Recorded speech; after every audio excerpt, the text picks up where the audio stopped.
Ya. Buenas noches a todas las personas que nos siguen. Les damos la bienvenida a nombre del Instituto Académico de Gestión Pública IAGP. Mi nombre es Leila Aguilar y el tema que vamos a tratar hoy día se denomina las últimas modificaciones al reglamento de la Ley de Contrataciones, dadas mediante decreto supremo. Bien, para ello tenemos la participación de dos excelentes profesionales, como son el doctor Héctor Inga Huamán, presidente del Tribunal de Contrataciones del Estado, del organismo supervisor de las contrataciones del Estado, OCE, y el doctor Bruce Cueva, asesor del Instituto Tecnológico del Ministerio de la Producción y exfuncionario del organismo supervisor de las contrataciones del Estado. Les damos la bienvenida a cada uno de ustedes y les damos pase a que inicie esta videoconferencia con el doctor Héctor Inga. Doctor. Gracias. Buenas noches, estimadas y estimados participantes. El día de hoy vamos a tratar las últimas novedades que trae el Decreto Supremo 168-2020 EF, publicado el 30 de junio del presente año. Este Decreto Supremo tiene como objetivo fundamental facilitar la reactivación de los contratos de bienes y servicios, ¿no?, que efectúan las entidades del Estado, para cuyo efecto también se aprueba modificaciones al reglamento de la Ley de Contrataciones, poniendo o incidiendo fundamentalmente en la promoción de la participación en las contrataciones públicas de las micro y pequeñas empresas, ¿no?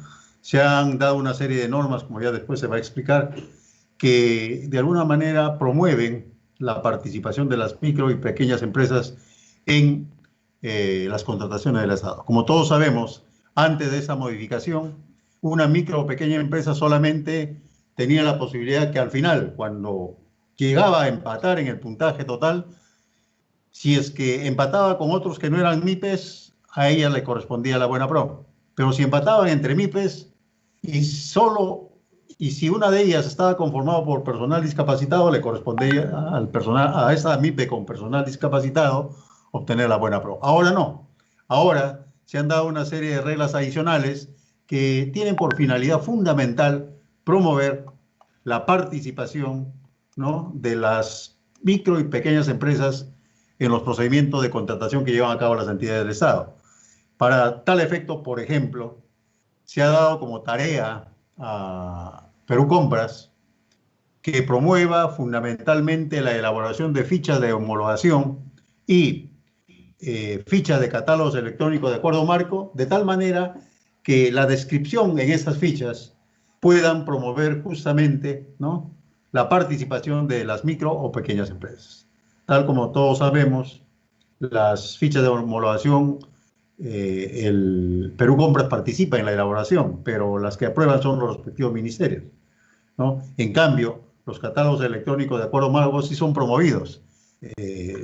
Son todos de entera responsabilidad de Perú Compras. Entonces, tiene esa tarea importante Perú Compras de incorporar, ¿no?, fichas de homologación como promover catálogos electrónicos de acuerdo marco que tiendan y que permitan la participación de las micro y pequeñas empresas. Muy bien. Justamente yo me voy a referir fundamentalmente a las modificaciones que se han efectuado a través de este decreto supremo al reglamento de la Ley de Contrataciones. Y una de ellas, por ejemplo, tiene que ver con las bases estándar. Dado que se están estableciendo algunas reglas de promoción de la participación de las pequeñas o microempresas, se ha establecido como una tarea para el OCE de que elabore y adecue bases estándar a esas nuevas disposiciones, ¿no? Lo mismo ocurre que se está poniendo énfasis, mayor incidencia en la simplificación administrativa. ¿En qué forma? Se está estableciendo, por ejemplo, que se promueva y se establezca con carácter de mayor amplitud, de mayor alcance, la posibilidad de que no se estén exigiendo documentos se entiende, a los proveedores, que las entidades pueden obtener directamente de otras entidades. Es lo que al principio, hace un par de años atrás, se denominó la interoperatividad, ¿no? Por tanto, ahora se está poniendo mayor énfasis, justamente eso guarda relación con facilitar la participación de las micro y pequeñas empresas y promover el tema de simplificación administrativa. También se ha efectuado alguna modificación vinculada fundamentalmente en el artículo 43 del reglamento, vinculada con los órganos que están a cargo de los procedimientos de selección. Como todos sabemos, la norma antes de este decreto supremo señalaba como regla que el órgano encargado de las contrataciones se encargaba de, en principio, de las adjudicaciones simplificadas, de la subasta inversa electrónica, de la comparación de precios, la contratación directa, del mayor número de procedimientos. Y solamente había la obligación de designar un comité de selección cuando se trataba de una licitación pública, de un concurso público y también de una simplificada cuando el objeto contractual era una obra o consultoría de obra. Ahora se ha cambiado esa regla. Con esas modificaciones se tiende nuevamente a que el órgano encargado de las contrataciones se encargue de todos los procedimientos de adjudicación simplificada, incluidas las que tengan por objeto la obra y consultoría de obras. Obviamente se deja en la posibilidad de las entidades que cuando consideren necesario, y en cada caso tienen que justificar, puedan designar un comité de selección que conduzca una simplificada o una subasta inversa electrónica, pero en cada caso tienen que justificar esa necesidad, ¿no? Asimismo, con relación a los procedimientos de selección, sabemos que de todos los procedimientos de selección que actualmente está regulado en la normativa, el de menor monto, donde tiene que llevarse a cabo un procedimiento de selección, es el procedimiento denominado comparación de precios, ¿no? Y en la comparación de precios también se ha visto por conveniente hacer algunas precisiones. ¿Qué es lo que se ha señalado? Se ha modificado específicamente el artículo 98 del reglamento. ¿Y qué se ha señalado? ¿Qué se ha señalado al respecto? Se ha establecido, ¿no?, que para la comparación de precios debe exigirse que se compruebe la existencia de bienes y servicios en el mercado, ¿no? Primer tema, que se verifique el cumplimiento de las especificaciones técnicas o términos de referencia, ¿no? Y que ello no requiera, o mejor dicho, que no sea necesario que se fabriquen, produzcan o modifiquen o suministren en base a la descripción particular de cada entidad, sino que sea algo en una forma estándar que haya en el mercado. Y además se ha agregado, se ha precisado, ¿no?, de que se entreguen o implementen dentro de los 5 días siguientes de formalizada la contratación, con el ánimo justamente fundamental de simplificar los procedimientos y los tiempos, sobre todo en estos procedimientos de menor monto. También se han modificado ya en la parte final del contrato, lo que nosotros o el reglamento denomina la culminación del contrato. Se han modificado específicamente 2 artículos, el 168 y dos numerales, perdón, del 168, el numeral 3 y el numeral 4. ¿Qué es lo que regulan esos numerales del artículo 168 del reglamento? Uno, vinculado con el tema de conformidad. Lo que se ha hecho es reducir los plazos, ¿no? Se establece, con respecto a la conformidad, por ejemplo, que ésta debe emitirse dentro de un plazo máximo de 7 días. Y se deja, por tanto, sin efecto el plazo que teníamos antes, que era de 10 días, ¿no?, de producida la recepción. Y en el caso de consultoría, se establece un plazo de 15 días y ya no los 20 que estaba previsto con anterioridad. Se entiende que es consultoría en general, ¿no? Y además, también se regula con relación al plazo para la subsanación de las observaciones, que ésta debe efectuarse entre un plazo de 2 a 8 días, dejándose, por tanto, sin efecto el plazo que teníamos anteriormente entre 2 a 10 días, ¿ya? Por consiguiente, también se ha efectuado esta modificación en esos numerales 3 y 4 del artículo 168. Como todos ustedes podrán apreciar, varias de estas modificaciones tienen por objeto fundamentalmente la reducción de plazos, ¿no? La idea en este caso, por ejemplo, de que no se demore el trámite de culminación del contrato con el trámite de conformidad, de observaciones, etc., ¿no? Se están reduciendo los plazos, por ejemplo, por tal motivo, para lograr ese objetivo. Lo mismo ocurre con la modificación efectuada en el artículo 171 del reglamento, en el numeral 1 específicamente, ¿no? Se establece, con relación a este numeral, que los pagos por las contraprestaciones se efectuarán, ya no dentro de 15 días como estaba previsto anteriormente, sino dentro de 10 días calendarios siguientes de otorgar la conformidad en el caso de bienes, servicios y consultoría en general. Por tanto, al igual que en los casos anteriores, la idea fundamentalmente es acortar los plazos. Bueno, la norma dice ello, ¿no? Se reducen de 15 a 10 días. Ahora tenemos que esperar que las entidades cumplan, ¿no? Que las entidades cumplan. En muchos casos, en la mayor parte de los casos que se incumplen, no hay justificación alguna. Es simplemente demora burocrática al interior de la entidad, pero hay algunos casos en que sí, por temas de presupuesto, temas de transferencia y otros motivos, a veces justifica la demora en el pago. Pero se ha optado por establecer una reducción del plazo para el pago que tiene que efectuar la entidad a favor del contratista. Y en igual sentido, ya esto corresponde al tema del procedimiento de selección específicamente, se ha modificado el numeral 6 del artículo 49 del reglamento, ¿no? Estableciéndose que en el caso de las adjudicaciones simplificadas, en los que se haya previsto calificar la experiencia, ¿no?, en la especialidad de los postores, a las micro y pequeñas empresas y a los consorcios que estén conformados íntegramente por este tipo de empresas, o sea, micro o pequeñas empresas, no se les exija acreditar, ¿no?, por este concepto de experiencia en la especialidad, por un monto mayor al 25% del valor estimado. Se pone un límite, por tanto, ¿no? En el caso de las micro o pequeñas empresas no se podrá exceder, no se podrá exigir que acrediten especialidad en la experiencia, en el caso de bienes, servicios y consultoría en general, por un monto mayor al 25% del valor estimado. Esa es una de las normas, como señalábamos al principio, que tiene por objeto promover la participación de micro o pequeñas empresas en las contrataciones del Estado, porque es uno de los vínculos que el Estado piensa implementar para, de alguna manera, permitir la reactivación económica y fundamentalmente este sector de las micro o pequeñas empresas.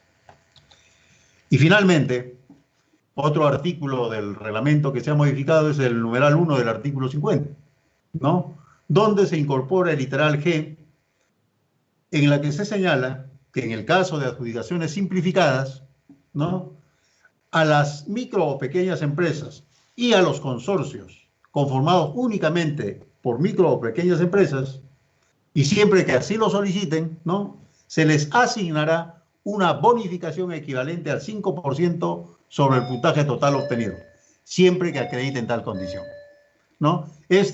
Como ustedes recordarán, hace algunos años atrás había la bonificación por producción nacional, que era el equivalente al 10%, ahorita no recuerdo el porcentaje.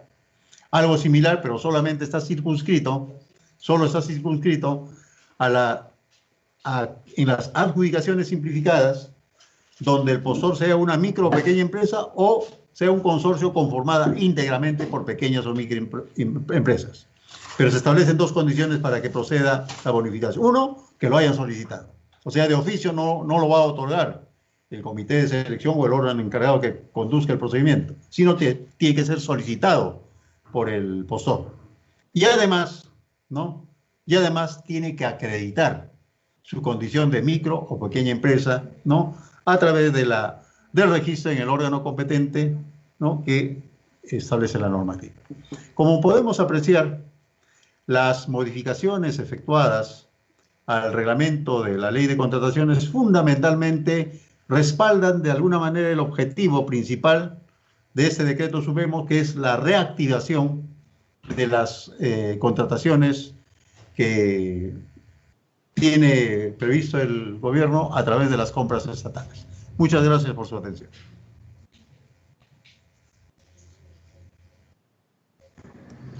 Muchas gracias, estimado doctor Héctor Inga. Vamos a dar pase en este momento y agradeciendo a las personas que nos sigan y puedan formular sus preguntas a través de mensajería del Face. Dicho eso, vamos a dar paso al doctor Bruce Cueva para tratar el tema de reactivación económica en los contratos de bienes y servicios. Doctor.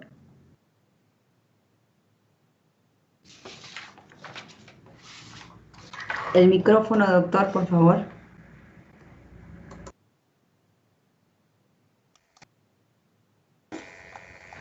Bien, doctora Leili, buenas noches, estimado doctor, participantes, ¿cómo están? Buenas noches. Es para mí pues una alegría compartir esta sesión en la que abordaremos algunos temas vinculados a esta reactivación que de manera paulatina se ha venido dando por parte del gobierno central, ¿no? Y bueno, yo creo que esta medida era una de las que se esperaba, ¿no? Ya nos comentaban, se han sacado normas para reactivar el procedimiento tanto de ejecución como de supervisión de obras y nos decían cuándo el Estado va a adoptar algunas medidas porque también los contratistas en el caso de bienes y servicios estamos siendo perjudicados tanto por esta paralización como por los diversos trámites de ampliaciones de plazo que en algunas entidades les están declarando improcedente o me decían no cuentan con un procedimiento específico, ¿no?, para continuar con la ejecución de estos proyectos. Recordemos que todavía tenemos pues algunas provincias en el Perú donde no se ha levantado del todo el estado de emergencia. Decimos que vivimos en una cuarentena todavía focalizada. Y bueno, me parece acertado en ese contexto este decreto supremo, el 168 del 2020, emitido por el sector de Economía y Finanzas, en las cuales se han establecido determinadas disposiciones en materia de contrataciones del Estado, graficadas en dos contextos, ¿verdad? Según vemos en la siguiente presentación. La siguiente, por favor. Ok, entonces yo les decía que este decreto supremo nos precisa dos grandes extremos que son necesarios contingenciar. Una de ellas es justamente establecer disposiciones en materia de contratación pública que permitan incidir favorablemente, ¿no?, y reactivar los contratos de bienes y servicios. Y la otra de ellas es modificar el reglamento de la Ley de Contrataciones del Estado, que es justamente el tema que ya desarrolló el doctor Inga, ¿no? La siguiente.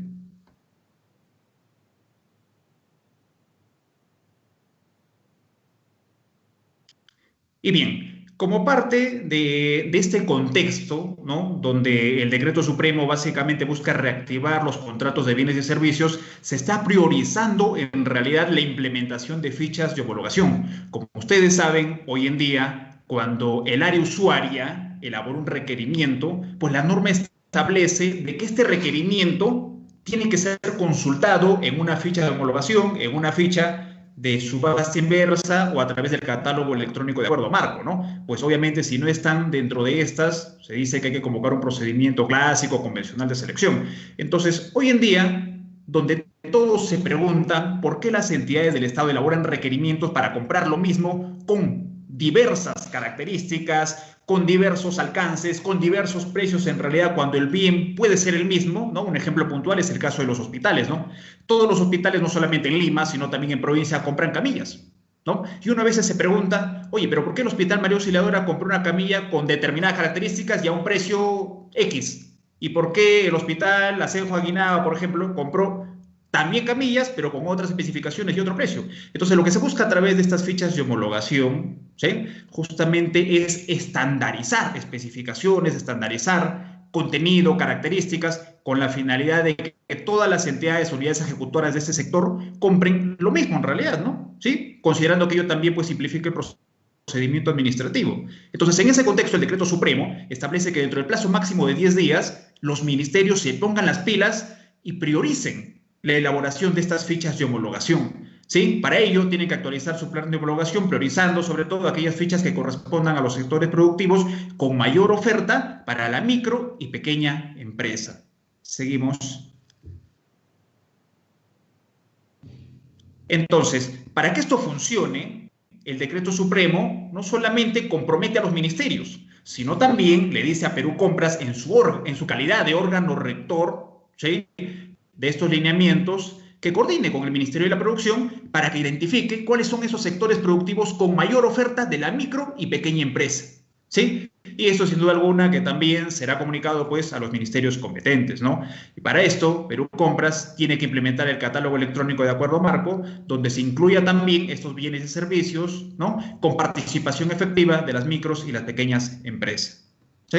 Entonces, me parece una medida bastante acertada, teniendo en cuenta que en los últimos días, pues, de repente salir a través de un procedimiento de selección convencional por un tema de formalidad, por un tema de plazos, por un tema en realidad de lo que concierne desarrollar todo el procedimiento de selección, así como el perfeccionamiento del contrato, ¿no? Este es un procedimiento bastante efectivo. La siguiente.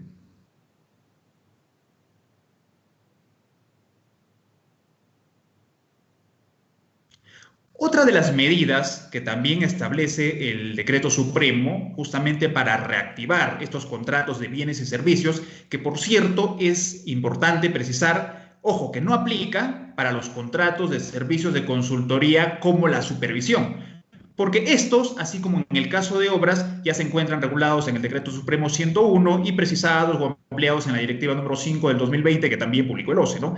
Entonces, de una manera muy similar a lo que se reguló en obras, hoy en día nos han dicho que en estos contratos de bienes y servicios, repito, distintos a la supervisión, ¿no? O consultoría en general, procede que el contratista presente una solicitud de plazo, solicitud de ampliación de plazo excepcional.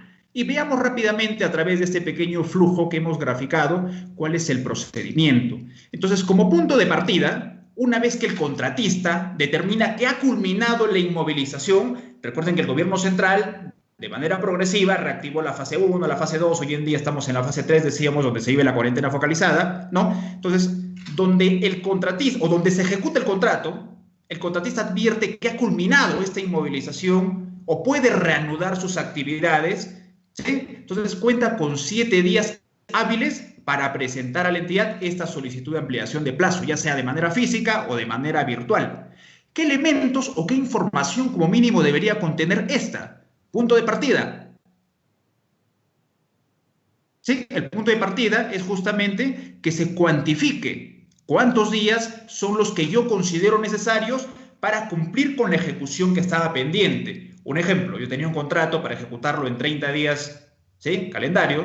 Si me agarró la inmovilización o me agarró el estado de emergencia dentro del día 10, obviamente yo no voy a pedir 30 días de ampliación de plazo, sino pediré los 20 días que corresponden justamente a las prestaciones que estaban pendientes por realizar. Es por ello que en el segundo punto, este decreto supremo obliga a que se identifique cuáles eran las prestaciones que estaban por ejecutar y, si es posible, que se adjunte un cronograma actualizado, ¿sí? Para desarrollar las mismas. Como tercer punto, nos establecen que se precise un plan para la implementación de estos protocolos sanitarios que, como recordemos, no solamente los ha venido aprobando el MINSA, sino de manera progresiva los sectores competentes, tanto como el Ministerio de la Producción, como la SUCAME. La semana pasada también salió un protocolo específico para las empresas de seguridad y vigilancia, las vienen implementando. Y como cuarto punto, cuarto requisito obligatorio, ¿no? Es que se evalúe el reemplazo del personal propuesto. Como sabemos también en ese contexto, hoy en día existe cierta obligación de ejecutar el contrato con el personal clave ofertado. Sin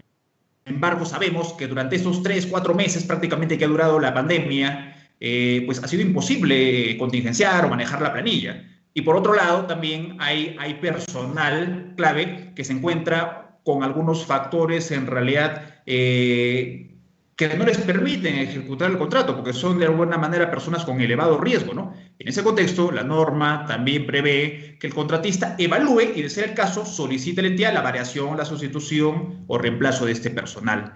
Entonces, una vez que el contratista presenta esta solicitud debidamente sustentada, cuantificada, la entidad también tiene 7 días hábiles para revisarla, ¿sí? Y emitir la decisión. En este contexto, la norma ha hecho 2 anotaciones muy en particular. La primera de ellas es que con la notificación de la aprobación se entiende ampliado el plazo, en cuyo caso no habrá la necesidad de publicar, de suscribir, ¿no?, alguna adenda, ¿sí? Y en su defecto, o sea, si la entidad omite emitir el pronunciamiento o notificar dentro de ese plazo, se entiende por aprobada la solicitud, lamentablemente, en los términos términos y en los plazos que están siendo solicitados por el contratista. Sin perjuicio de ello, la norma también refiere que se van a aplicar los numerales del 4, 5 y 6 del artículo 158 del reglamento, como sabemos, los cuales están referidos al reconocimiento de gastos generales, siempre que estén debidamente acreditados, y en el caso que surja pues alguna controversia, porque sabemos que muchas veces las entidades no te van a aprobar ni te van a reconocer los gastos generales por lo que estás solicitando, podrías concurrir a una conciliación o a un arbitraje. ¿Sí? La siguiente.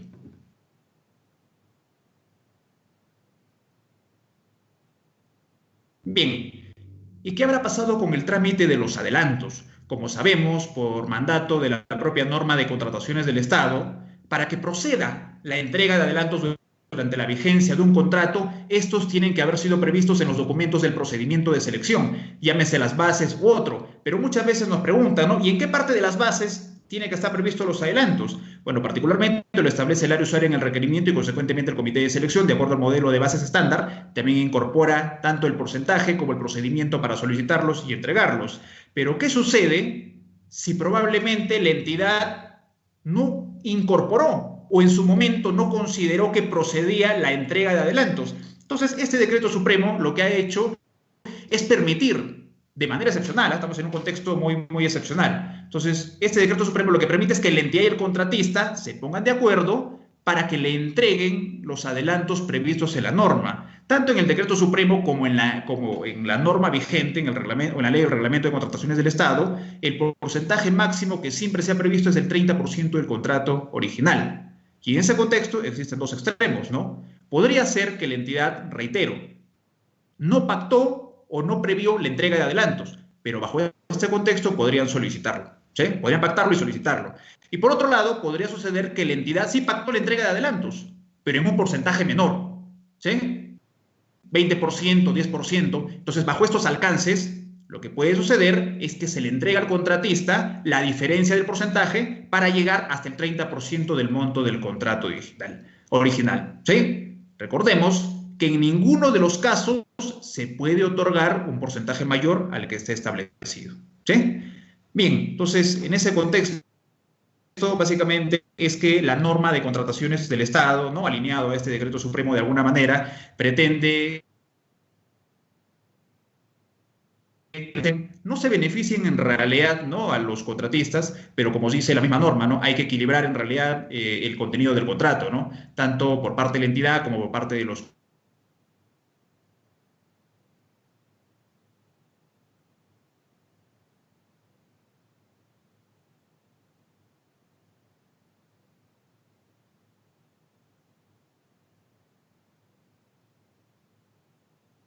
contratistas.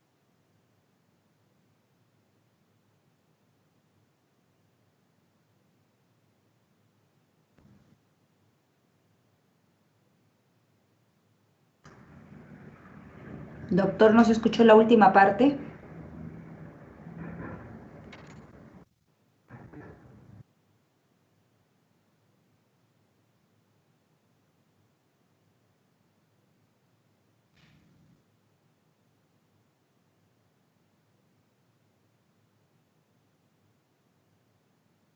Doctor Bruce.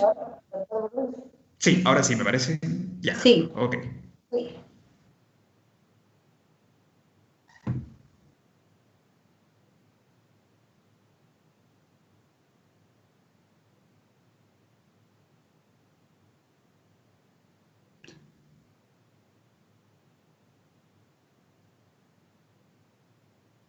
¿Sí nos escucha, doctor Bruce? Ahora sí, doctora. Sí, le decía, ya terminó con su exposición porque la última parte, los 5 minutos antes de que termine, antes de que yo le hablara, no lo logramos escuchar. Carambas. No sé exactamente qué punto nos saltamos, sino para retomar de repente los conceptos. En esta última diapositiva, doctor. Sí, genial, Sí. correcto. Entonces, yo comentaba que una de las medidas que establece también este decreto supremo para reactivar los contratos de bienes y servicios, ¿no?, es el otorgamiento de adelantos. que, como bien sabemos, dentro de la Ley de Contrataciones y el Estado, se prevé la entrega de adelantos que hayan sido previstas en los documentos del procedimiento de selección. ¿En qué parte? En el requerimiento, ¿no? Y consecuentemente, pues, en el capítulo específico de las bases estándar. En ese contexto, siempre hemos tenido conocimiento de que el porcentaje máximo para entregar estos adelantos es del 30% del monto del contrato original. Pero repito, siempre que hayan estado previstos. No obstante, el decreto supremo hoy en día permite que la entidad y el contratista se pongan de acuerdo para que se pueda entregar también estos adelantos al margen de que se haya previsto, ¿sí?, en los documentos del procedimiento de selección. Pero nos grafica dos extremos muy puntuales, ¿no? El primero de ellos, como ya hacía referencia, que no se haya previsto, ¿sí? Y en consecuencia, siempre que se cumplan con los mismos requisitos para el trámite de un adelanto convencional, será posible el otorgamiento, ¿sí? Y el otro contexto es que la entidad sí haya previsto la entrega de adelantos, pero por un porcentaje menor al 30%. Por ejemplo, 20% o 10%. En ese contexto, el Decreto Supremo permite que se entregue la diferencia, ¿sí?, en calidad de adelanto, efectos de llegar a este acumulado que es del 30% del monto del contrato original. Pero también nos precisa que en ninguno de los casos podemos exceder del porcentaje que ya venimos comentando, ¿no? ¿Sí? La siguiente. Ahora sí está. Sí. Entonces, en ese contexto, de alguna manera, es que este decreto supremo lo que prevé es aliviar, entendemos, la ejecución de estos contratos y, por otro lado, respetar siempre el equilibrio económico, pues que debe garantizar una ejecución adecuada dentro de los estándares siempre previstos para la entidad y el contratista. Gracias.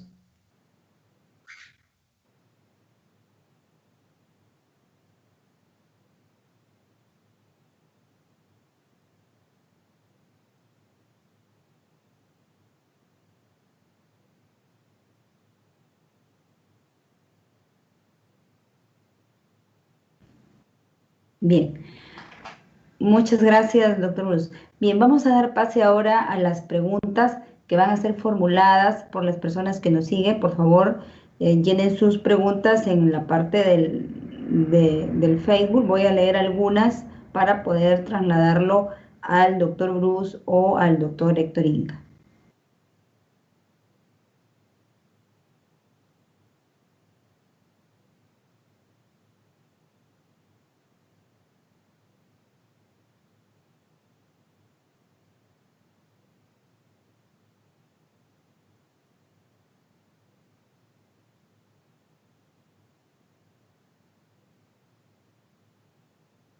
Bien, tengo la pregunta de Willy Casas, que nos dice, de acuerdo al numeral 3.2 de la tercera disposición complementaria final, solo tienen opción de solicitar ampliación de plazo los contratos que se han aprobado ampliaciones de plazo o de la formalización de suspensión de plazos, por lo que se puede apreciar que las demás empresas, que son la mayoría, no estarían autorizados para solicitar la ampliación de plazo.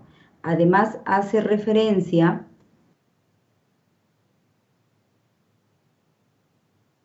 a un procedimiento del numeral 1.1 que no existe.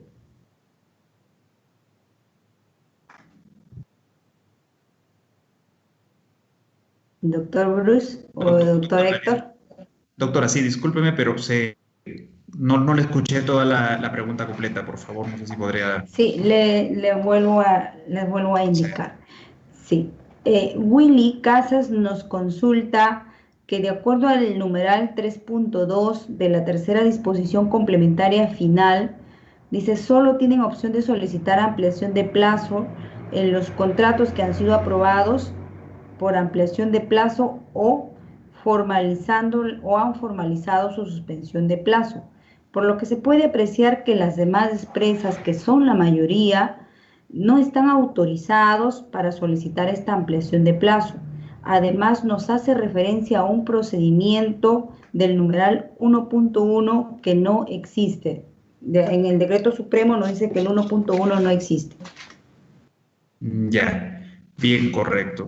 Si bien es cierto, decíamos que este decreto supremo lo que busca de alguna manera es equilibrar o aliviar pues, la relación contractual entre los contratistas y la entidad, es totalmente cierto lo que dice nuestro amigo Willy, pues este numeral 3.2, sobre todas las disposiciones que ya veníamos comentando, ¿no? Tanto para el tema pues, de este procedimiento especial de ampliación de plazo, como para el tema del otorgamiento de adelantos y otros.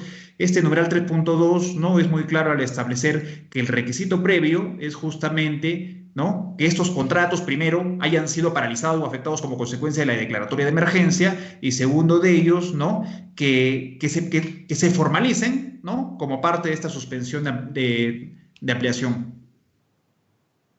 Ahora, sobre ese numeral 1.1, bueno, pues me parece que también ha sido un error de repente en la digitación, ¿no? No hemos visto, por lo menos hasta ahora, que haya salido un fe de ratas que corrija o rectifique ese extremo en realidad, ¿no?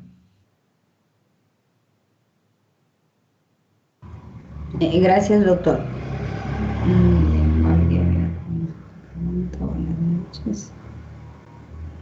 Buenas noches, nos están diciendo. Bien, por acá tengo otra pregunta. Vamos a ver. Para el doctor Inga nos dice, Jorge nos dice, al haberse incluido aspectos relacionados a experiencias del postor en casos de MIPES y siendo los requisitos de calificación establecidos por el área usuaria, y ante la salida de este decreto supremo, ¿debemos adecuar estos requerimientos a aquellos procesos ya convocados o no?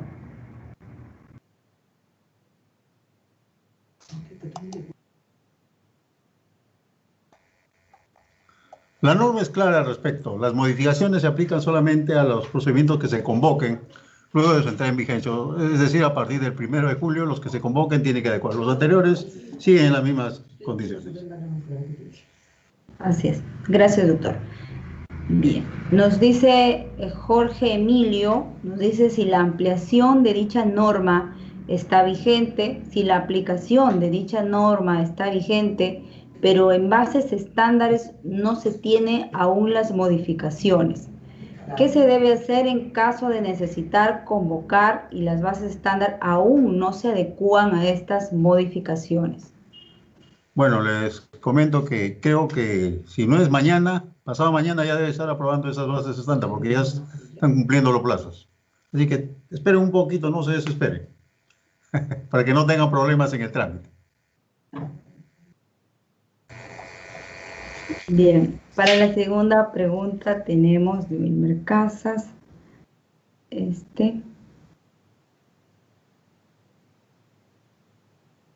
Después nos preguntan, ¿cuáles son, ustedes consideran que las últimas modificaciones que se han dado en realidad van a servir para dar un mayor margen a las MIPES?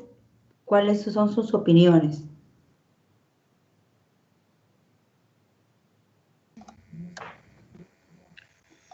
Entiendo que frente a las condiciones que se tenía antes, sí está orientado a ello fundamentalmente, ¿no? Está orientado a ello. Como señalábamos con la norma anterior a este decreto supremo, qué beneficio, por decirlo de alguna manera, qué ventaja tenían las micro pequeñas empresas en la contratación pública, prácticamente casi nada, ¿no? ¿Por qué? Porque les exigían que compitieran en similares condiciones con medianas o grandes empresas, y solo cuando habían llegado hasta el final del procedimiento de selección, es decir, ya cuando habían superado los procesos de admisión, de evaluación de calificación, y al final obtuvieran un puntaje similar a los otros, hubiese un empate, recién ahí se veía un beneficio, siempre que cumplieran la condición de ser micro o pequeña empresa o un consorcio conformado íntegramente por micro o pequeñas empresas. Ahora no, ahora se le está dando algunos elementos adicionales, como por ejemplo el que acabamos de comentar, ¿no? La calificación de la experiencia en la especialidad, la bonificación en el puntaje total. Creo que sí, son algunos elementos adicionales que podrían ayudar, ¿no?, a promover la mayor participación de las micro o pequeñas empresas. Si me permite acotar, doctora Leili. Sí, doctor. Bien, complementando lo que dice el doctor Inga, yo creo que los beneficios, si bien es cierto, no son muchos, no se ha abierto tampoco un abanico, ¿no?, de ventajas para las MIPES, ¿no? Pero de alguna manera creo que hay dos cuestiones que han sido muy beneficiosas para las MIPES, ¿no? La primera de ellas es la posibilidad de participar en un procedimiento de selección y acreditar solo el 25% del monto del valor que se habría considerado para efectos de ese proceso, ¿no? ¿Sí? Situación, por ejemplo, que antes una micro o pequeña empresa que recién se ha constituido o recién se había constituido ni siquiera podía acceder de manera individual o de manera independiente, ¿no? Hoy en día entiendo que eso también va a ser precisado en las bases estándar que va a publicar el OCE y seguramente se establecerá la fórmula para que en estos procedimientos de selección estas reciban un tratamiento de alguna manera especial, ¿no? Y por otro lado, también es un gran beneficio el poder participar en cualquier adjudicación simplificada y que las MIPES tengan un porcentaje mayor. Ojo, no solo sobre determinado factor de evaluación, sino sobre el puntaje total, dice la norma, que le vamos a dar un 5%, ¿no? Entonces, si obviamente vamos a un procedimiento tradicional donde participan micros, medianas y grandes empresas, ¿no? Obviamente, pues, siempre por un tema de economía de escala, por un tema de precios, las grandes empresas tienen de alguna manera ofertas más competitivas o ofertas más bajas, ¿no? ¿Sí? ¿Y por qué? Justamente porque las micros o pequeñas forman parte del escalón o de la cadena de distribución, ¿no? Entonces, en este contexto, me parece que sí es un gran beneficio también, ¿no? Porque las van a privilegiar frente a otra oferta económica. Bien. María Chapoñán nos consulta, estimados doctores, ¿estas modificaciones del decreto supremo van a incidir de alguna manera en el resumen ejecutivo? ¿Nos podrían precisar?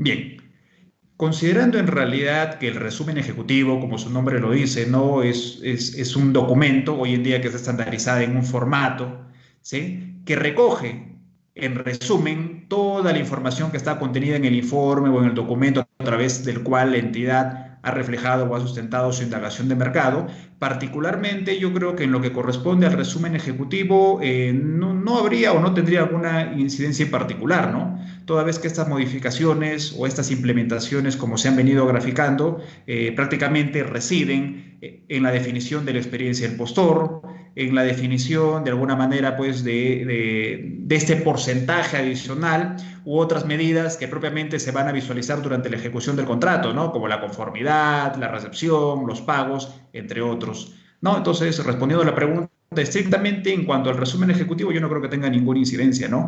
Situación distinta sería de repente con lo que sucede a la formulación del requerimiento, donde todos sabemos que es el área usuario hoy en día, donde no solamente define las características técnicas, condiciones funcionales, operativas, sino que define también los requisitos de calificación, y uno de los requisitos de calificación hoy en día es medir la experiencia del postor.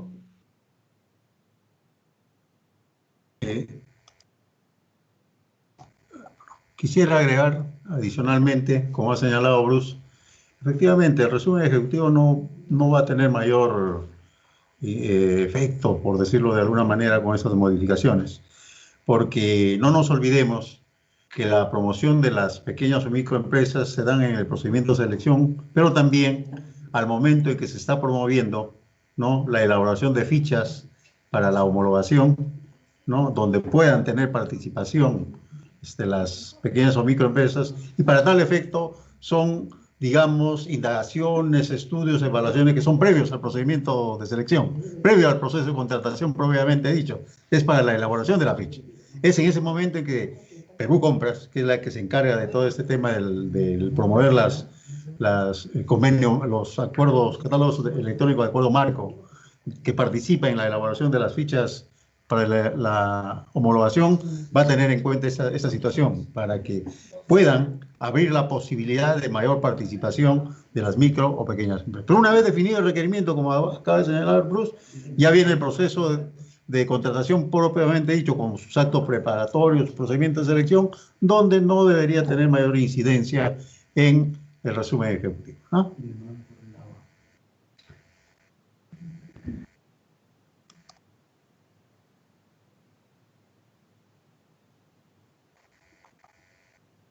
No se te escucha, Leili. Gracias, doctor. Habiendo indicado en esta importante videoconferencia o establecido las precisiones e implicancias de estas modificaciones y novedades últimas dadas a través del Decreto Supremo 168/2020 de EF, cumpliendo con nuestra finalidad, nuestra misión, que es seguir fortaleciendo las capacidades y dando y agradeciendo más que todo a nuestros amigos y profesionales que con toda disposición contribuyen dando las primicias y novedades sobre estas últimas modificaciones. Antes de terminar esta videoconferencia, voy a ceder el uso de la palabra al doctor Héctor Inga, posteriormente al doctor Bruce, para dar por concluido. Doctor. Gracias, Leili. Sí, efectivamente. Todas las normas, todos sabemos que en el mundo en general y en particular en el Perú, estamos enfrentando una situación excepcional, ¿no? Que a todos y cada uno de los peruanos nos preocupa, pero fundamentalmente a los que trabajamos en las instituciones públicas. ¿Por qué?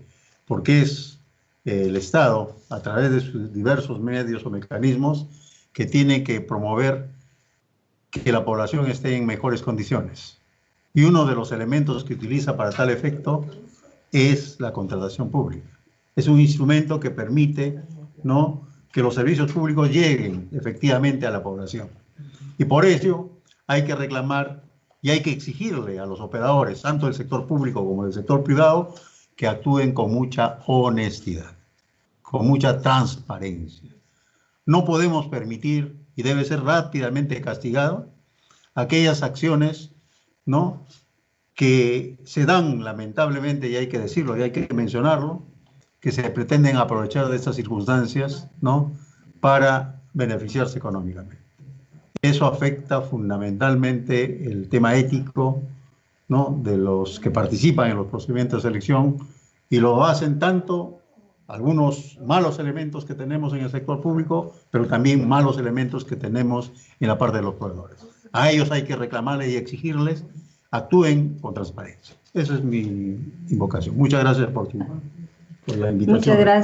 Muchas gracias, doctor, por su disposición y querer contribuir con nosotros las últimas novedades y las actualizaciones y mantener a nuestros operadores permanentemente en actualización, poder transmitirles para que ellos puedan desarrollar de manera más oportuna, más eficiente su trabajo.